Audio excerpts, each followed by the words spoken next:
Olá, sejam bem-vindos ao canal. E hoje nós vamos tratar sobre a temática das ciências humanas sob o prisma da filosofia, né? Não se esqueça, se inscreva no canal, ative as notificações e dê seu like. Ao final do vídeo, deixe seu comentário se você conseguiu compreender um pouquinho a respeito das ciências humanas. Então, iniciando, é possível uma ciência para investigar o ser humano? São possíveis ciências humanas? Então, antes da gente ver a possibilidade das ciências humanas, vamos compreender um pouquinho do contexto em que surgem as ciências humanas, ou seja, as ciências que estudam o ser humano. Então, queridos, o tempo histórico que possibilitou o nascimento das ciências humanas é aquele tempo em que sucedeu as duas grandes revoluções ocorridas no século XVII, a Revolução Industrial e a Revolução Francesa, né? Essas revoluções, elas alteraram profundamente a vida dos homens, das mulheres, dos jovens, das crianças e dos idosos.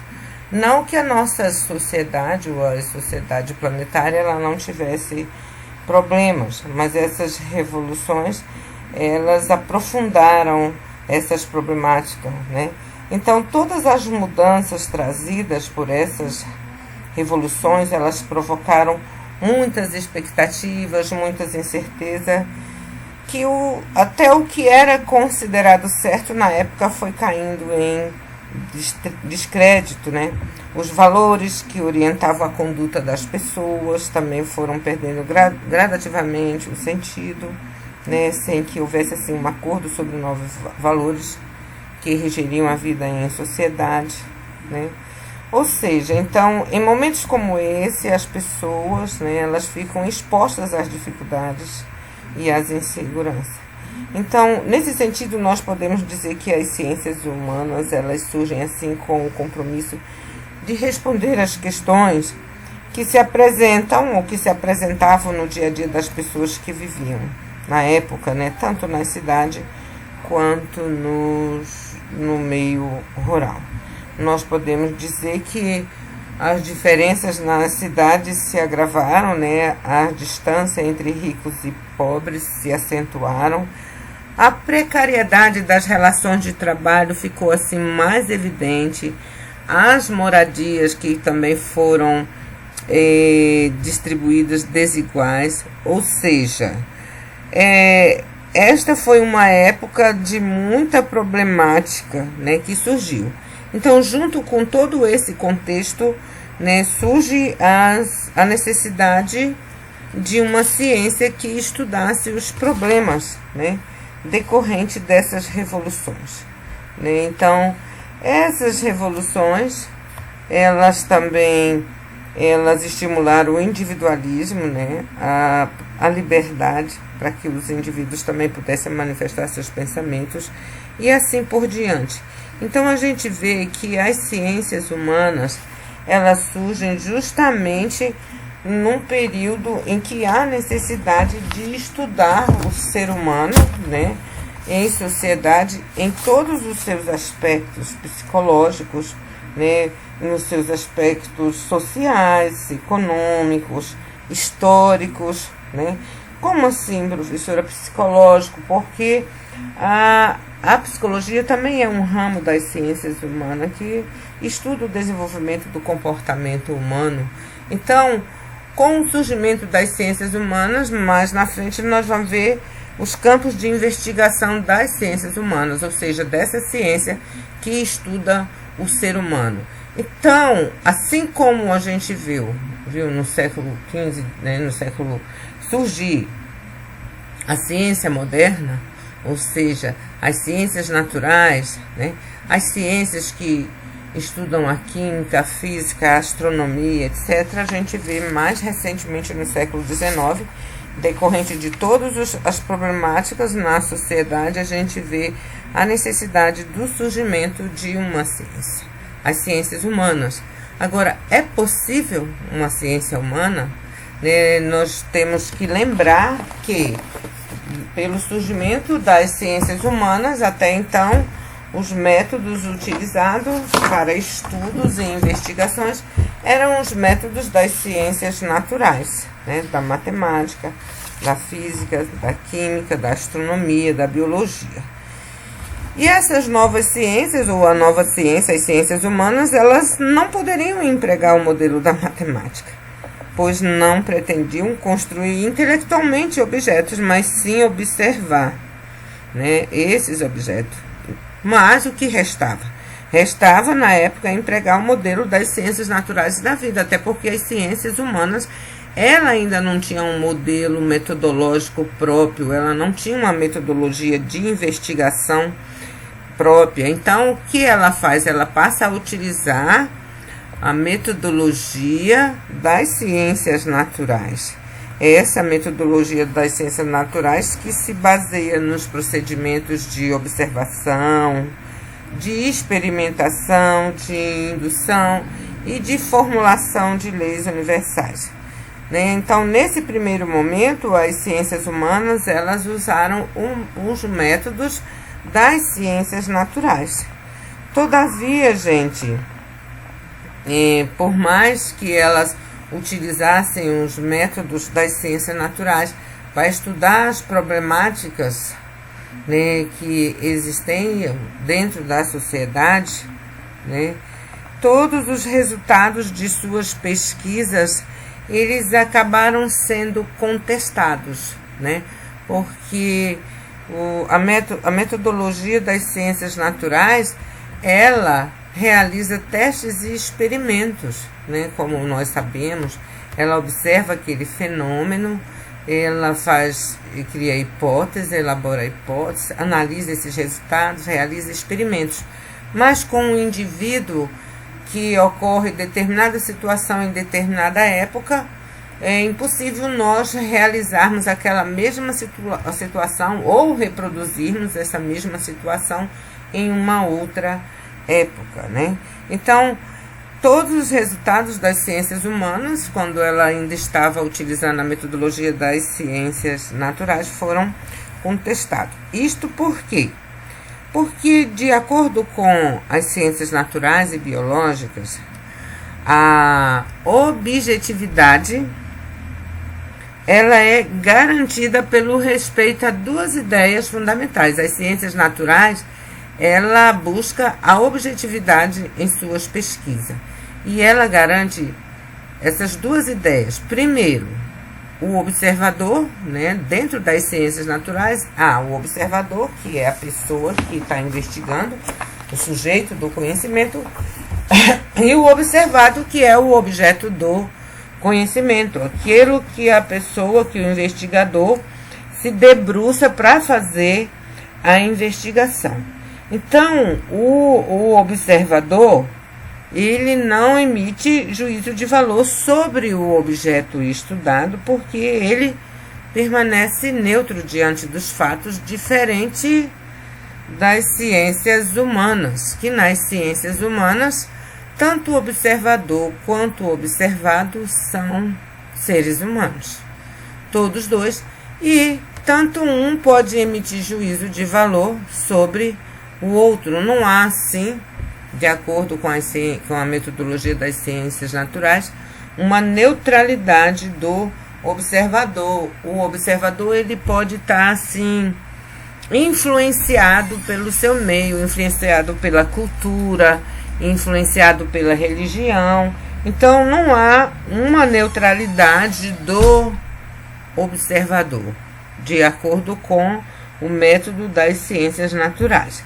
Então, dado essa circunstância, considerando que tanto o observador quanto o observado são seres humanos, então os conhecimentos obtidos eles valem para certas épocas, para certa sociedade, mas não podemos dizer que vale para todas as sociedades. Por exemplo,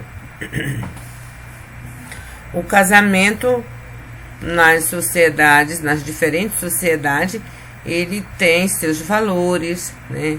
Ele tem sua própria cultura. Se um pesquisador for realizar uma pesquisa, né, acerca da cor que é utilizada nas vestes no casamento indiano, é vermelho, né? E ele vai encontrar também o porquê da escolha da cor vermelha. Então, os resultados dessa pesquisa, eles não podem ser generalizados para outras épocas e outras sociedades. Aqui no nosso caso, por exemplo, no Brasil, nós usamos a cor branca. Então, o conhecimento, o juízo de valor vai diferir de sociedade para sociedade, né, acerca do objeto que é investigado. Então, diante dessas situações, houve muitas objeções aos resultados, né, e a metodologia também das ciências humanas. Então, quais eram as principais objeções feitas à possibilidade das ciências humanas? Ou seja, o que os estudiosos diziam é que não poderia haver uma ciência que estudasse o ser humano devido à sua diversidade, devido a essas diferenças entre sociedades, devido à dinâmica do indivíduo. Então, um primeiro fato que as ciências elas criaram como objeção às ciências humanas, né? As ciências que eu quero dizer, as ciências naturais, as ciências que têm uma metodologia científica diferente das ciências humanas. Uma das primeiras objeções é que a ciência ela lida com fatos observáveis, né? Isto é, ou seja, a ciência natural e as outras ciências como a química, a física, a astronomia, a biologia, ela lida com seres e acontecimentos tornados objetos de experimentação nas condições especiais de laboratório. Então, se as ciências naturais ela pode colocar dentro de um laboratório, ela pode reproduzir uma situação dentro de um laboratório após a investigação desse objeto, a pergunta que fica é: como então as ciências humanas elas poderiam observar ou fazer experimentos com a consciência humana individual, que seria o objeto da psicologia, né? Como ela poderia dizer que o resultado de uma determinada consciência seria para todos? Ou então, como que as ciências humanas, né, elas poderiam tornar uma sociedade objeto, né? Ou uma época passada, que é um objeto da história, como que nós colocaríamos dentro de um laboratório uma época passada? Então, uma das primeiras objeções é que a ciência ela lida com fatos observáveis e as ciências humanas ela não consegue reproduzir uma situação ocorrida dentro da sociedade. Por exemplo, uma greve. Uma greve é uma questão ocorrida dentro da sociedade. Então, tal greve está ocorrendo porque os operários estão se sentindo oprimidos pelos seus empregadores. Essa situação ela não pode ser reproduzida dentro, então não é um fato que a gente possa estar reproduzindo dentro de um laboratório. Então, essa é uma primeira objeção. A segunda objeção é que a ciência lida com fatos objetivos, né? Então, esse questionamento, como as ciências humanas, ela não poderia estar lidando com fatos objetivos, ou seja, as ciências naturais, ela lida com fenômenos que foram purificados de todos os seus elementos subjetivos, de todas as suas qualidades sensíveis, de todas as opiniões e de todos os sentimentos, ou seja, é um objeto assim neutro, não tem valor afetivo nem valor ativo nenhum. Então, tornar a cor de um fato objetivo, por exemplo, é estudá-la não de acordo com nossas preferências, e sim de acordo com a frequência da luz correspondente a cada cor, né? Então, e o ser humano? O ser humano, ele é justamente subjetivo. Não tem como tirar a sensibilidade, a afetividade, o valor, a opinião, não tem essa objetividade, o ser humano. Então, como que a gente vai transformar em objetividade sem destruir a principal característica do ser humano, que é a subjetividade? Então, essa também é uma segunda objeção que as ciências fazem às ciências humanas. Tá?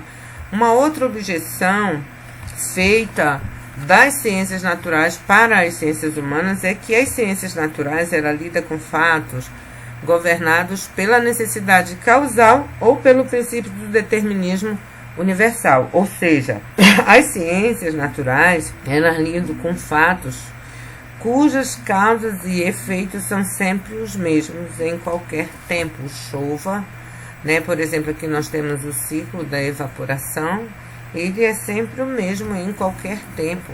Se ele estiver sob as mesmas condições, a água vai evaporar e a precipitação das chuvas vão ocorrer.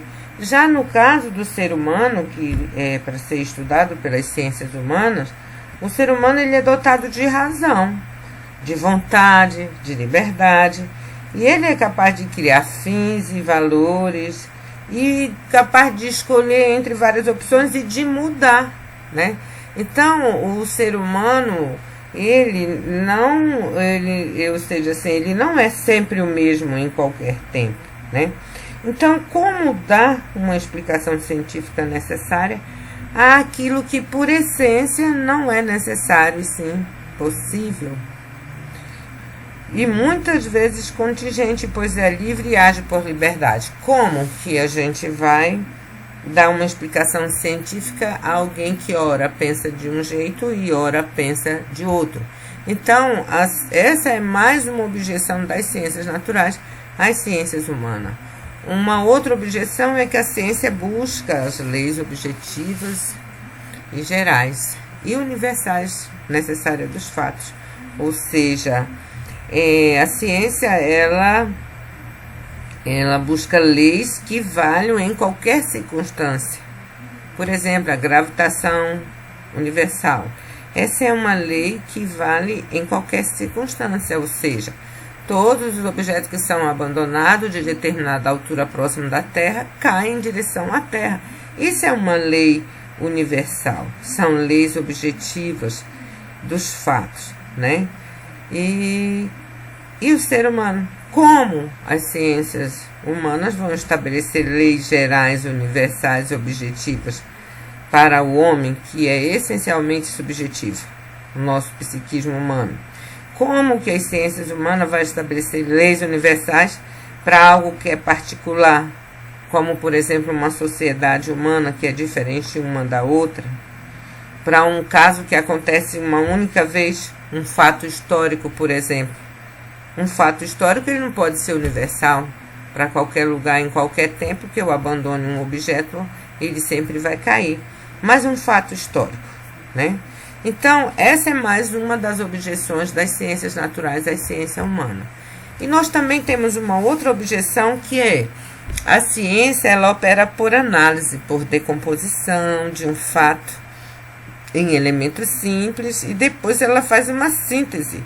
Ela recompõe esse fato complexo por seleção dos elementos simples, né? Então, a gente vê que as ciências naturais, para estudar um fato, ela faz toda essa decomposição desse fato.